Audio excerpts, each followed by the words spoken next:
Hello and welcome to Luxcess Daily Market Update.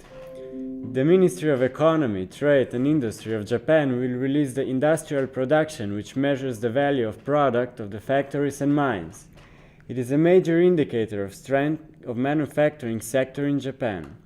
Higher than expected should be seen as positive, while lower as negative for yen. In the UK, the Consumer Price Index will be published by the National Statistics. It's a major indicator of consumer spending and measures the change in price of goods and services.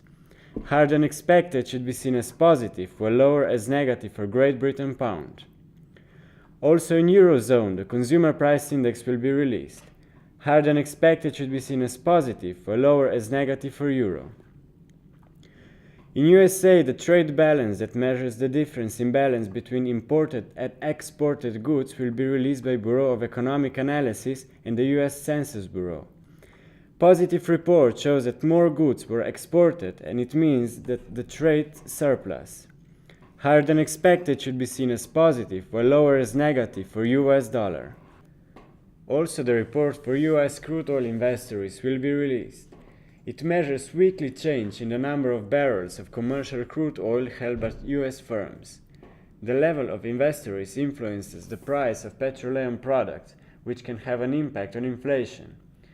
If the increase in crude inventories is more than expected, it implies weaker demand and it's bearish for crude prices.